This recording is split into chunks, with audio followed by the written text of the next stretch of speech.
დღეს ოზურგეთის საკრებულოს ხდომაზე მერიის სამსახურებისა და მერიის მიერ დაფუძნებული აიპების 2025 წელს გაწეული მუშაობის ანგარიშები მოისმინეს. ძირითადად შეფასებები პოზიტიური იყო, თუმცა გაჟღერდა რეკომენდაციები და რჩევები, რომელიც აღნიშნულმა სამსახურებმა მოისმინეს. ამავე ხდომაზე ითქვა, რომ ოზურგეთის მერიაში არსებულ 16 ვაკანტურ ადგილზე სავარაუდოდ კონკურსი გამოცხადდება და მერია ახალ საჯარო მოხელეებს მიიღებს. ადმინისტრაციის უფროსის გენო მორჩილაძის განცხადებით მერია მუშაობს აღნიშნულ საკითხზე, რადგან თითოეული საჯარო მოხელის მუშაობა საქმიანობის ეფექტიანობის ზრდისთვის აუცილებელია. 2025 წლის 31 დეკემბრის მდგომარეობით ფიქსირდება 16 ვაკანტური ადგილი. ვაკანტური ადგილების შევსება, რა თქმა უნდა, ეს კონკურსის წესით ხორციელდება.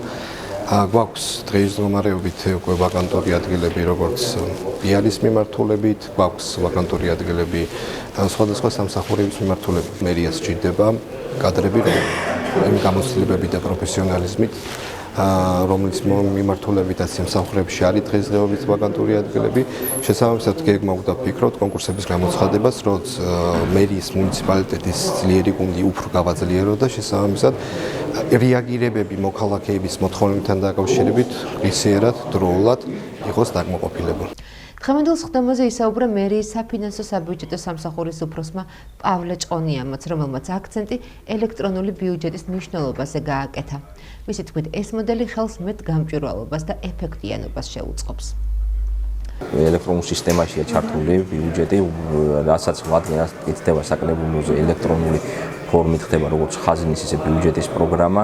ეს არის კიდევ ერთ-ერთი მექანიზმი დაცვის, ასე ვთქვათ, ნებისმიერ რომ ვთქვათ შეცდომით არ მოხდეს თანხების გადარიცხვა და ასე შემდეგ, და მთლიანად კონტროლს ექვემდებარება ფინანსთა სამინისტროს კონტროლს და ვფიქრობთ ეს არის აგრეთვე ასე ვთქვათ ეფექტური მექანიზმი იმის, რომ ეს იყოს გამჭვირვალე მოქალაქეებისთვის და ჩვეულებრივად ის ანგარიშები ეფექტურად იყოს წარდგენილი. ვფიქრობ, უახლოეს მომავალში ეს ანგარიშები მუნიციპალიტეტის ვებგვერდზე იქნება შესაძლებელი რომ ნახონ.